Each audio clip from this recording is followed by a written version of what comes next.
और इस बीच एक बड़ी खबर रांची से आपको बता दें, जहां पीएलएफआई सरगना दिनेश गोप मामले में बड़ा खुलासा हुआ है। न्यूज स्टेट से विशेष बातचीत में एडीजी अभियान संजय लाटकर ने दिनेश गोप की कार्रवाइयों को लेकर बड़ा खुलासा किया है और जानकारी दी है कि पीएलएफआई सरगना दिनेश गोप नाबालिग बच्चों को गुमराह कर अपने ग्रुप में शामिल करता था।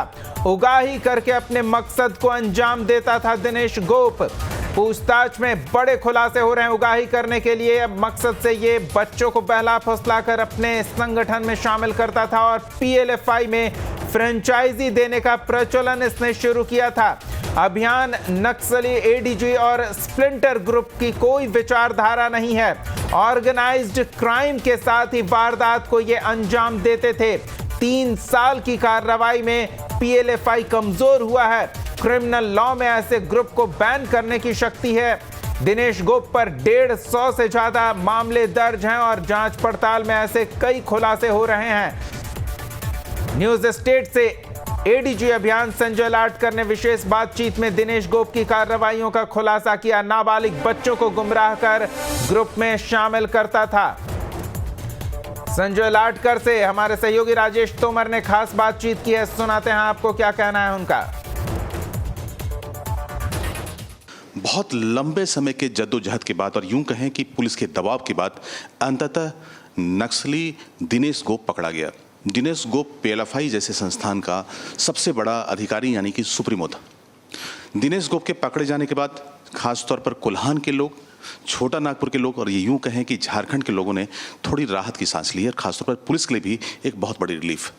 हमारे साथ संजय लाटकर साहब हैं जो कि एडीजी हैं, अभियान से जुड़े हैं। इनसे हम जानने की कोशिश करेंगे कि जो पीएलएफआई है वो दूसरे नक्सली संगठनों से कैसे अलग था।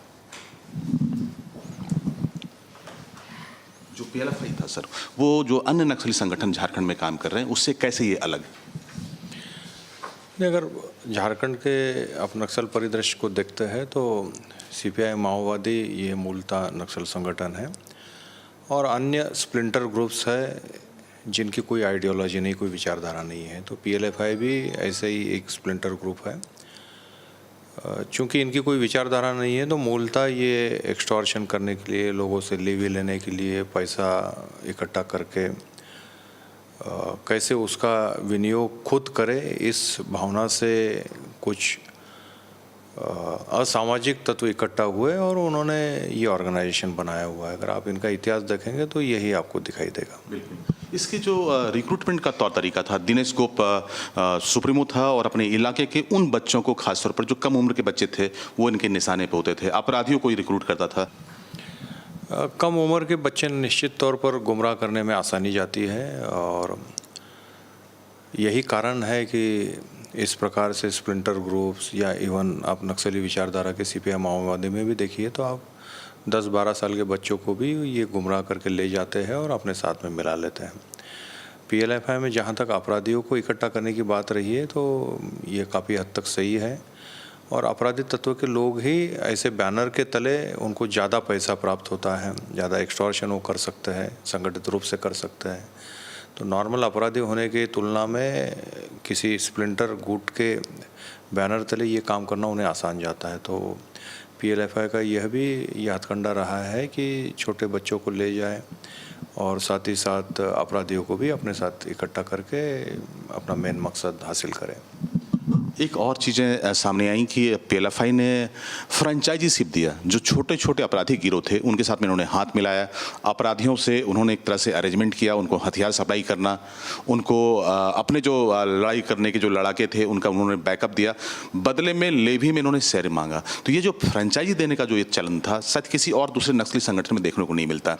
ये बड़ा अलग सा कहानी इसके साथ में। नहीं, झारखंड में अगर देखिएगा तो पीएलएफआई और टीपीसी इन दोनों में इस प्रकार से संगठित अपराधियों के साथ गठबंधन इनका दिखाई देता है और ये आप फ्रेंचाइजी कहिए या ऑर्गेनाइज क्राइम करने वाले क्रिमिनल्स के साथ इनका गठबंधन कहिए, इसका मेन मकसद वही रहा है कि अपने मकसद में सफलता हासिल करना, चाहे किसी भी प्रकार से क्यों ना हो। तो इनको साथ में लेते हुए ये दो संगठनों में आप देखेंगे तो इस प्रकार से काम झारखंड में करते हुए आपको दिखाई देंगे। अंतिम सवाल कि ये दिनेश गुप्ता के गिरफ्तार होने के बाद क्या लगता है कि जो PLFI संगठन है इसके अब ये खात्मे की ओर होगा या फिर इसमें और भी लोग बचे हैं जिन्हें खत्म करना पुलिस के लिए चुनौती होगी? अब बहुत कम लोग PLFI में बचे हैं, वो हार्डली 10-15 जो हथियार के साथ लड़ने वाले लोग हैं। दिनेश गोप के पकड़े जाने से, क्योंकि उसके ऊपर 150 से ज़्यादा कांड दर्ज है, निश्चित तौर पर इस संगठन को करारी चोट पहुंची है। लेकिन पुलिस में हम कभी भी इस प्रकार से गलतफहमी में नहीं रहते हैं कि किसी संगठन का लीडर पकड़ा गया तो संगठन ख़त्म होगा। जो सेकंड रैंक के लीडर्स होते हैं उनकी हमेशा कोशिश होती है कि उस वैक्यूम को भरने की। हम संजय लाटकर साहब से बात कर रहे थे, उन्होंने बिल्कुल साफ कहा कि PLFI जिसके कि सुप्रीमो अब फिलहाल पुलिस की गिरफ्त में है, तो ऐसे ऑर्गेनाइजेशंस भले इसके गिरफ्तार होने के बाद थोड़ा सुस्त पड़ेगा लेकिन इनकी कार्रवाई उनके खिलाफ सुस्त नहीं पड़ेगा, क्योंकि उसमें अब भी कुछ कैडर बचे हैं। तो ऐसे में जो संगठन है उसके खात्मे की तरफ पुलिस की पूरी कार्रवाई होगी। लेकिन उम्मीद यही किया जा रहा है कि PLFI पे एक बड़ा करारा चोट है और पार्टी को काफ़ी बड़ा नुकसान होगा। लोगों के लिए राहत वाली बात ये है। कैमरा पर्सन अमित के साथ मैं राजेश तोमर, न्यूज़ नेशन, रांची।